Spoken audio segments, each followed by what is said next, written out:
You are welcome to another episode of Top 5 of the Week. And as we celebrate Africa Day this week, I am excited to offer you some African-focused publications this week. First is a journal entry from Shingirai Stanley Mugambia on climate justice that notes that developing nations emit less greenhouse gases, the leading cause of climate change, than developed nations. Ironically, developing nations experience the most impacts from climate change, despite contributing the least to the problem, making the issue about climate justice based on causes, impacts, and policies. With special focus on climate change impacts and adaptation options in Africa, the article explores the concept of climate justice, making the interesting observation that climate justice is non-existent and that the urgency for climate justice across the world is hindered by the greed of developed nations and climate-based organizations. The article is published in the peer-reviewed Technium Social Sciences Journal. Next is an old favorite, the Africa Gender Index report published in 2019 by the AfDB and UNECA that offers a comprehensive picture of gender equality in Africa and the progress that is being made in closing gender gaps in areas ranging from education and health to jobs, wages, participation in politics, and leadership roles. This report draws data from 51 of Africa's 54 countries and features marked differences between regions, suggesting a nexus between gender equality, stability, and economic prosperity. It equally highlights areas where leadership is most needed at national, regional, and international levels and presents recommendations for policy measures and investments that can change the status quo and generate gains for all Africans.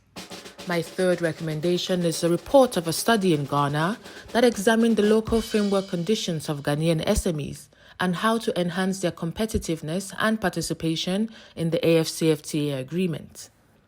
The report found that the majority of Ghanaian SMEs are not in a good position to compete under the agreement, since most of the SMEs lack capital, technology, research and development, market information, and export readiness.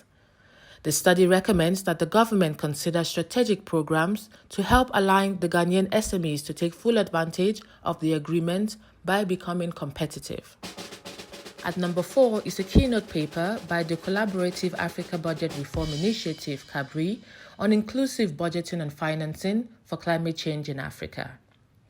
It notes that budget processes do not adequately prioritize climate change, but despite this, Ministries of Finance in Africa and elsewhere have come up with a variety of innovative approaches to integrating climate change into their budget cycles, with entry points at policy review, strategic planning, budget formulation and approval, budget execution, accounting and monitoring, and audit and evaluation.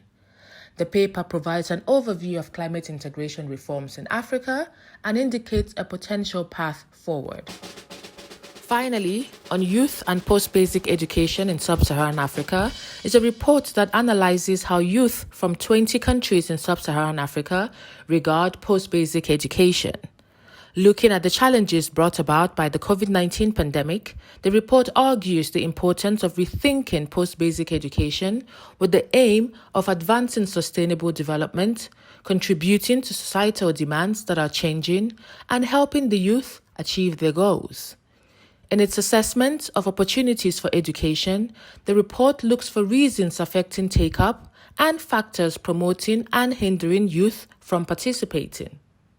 The report recommends that research and policy in post-basic education should be increased together with financial resources, and that curricula must be relevant to current global professions. The involvement of all stakeholders, including ministries and the youth, in policy dialogue and development of educational programs is also strongly advocated for. That rounds up 5 of my recommendations for this week. Stay safe and goodbye.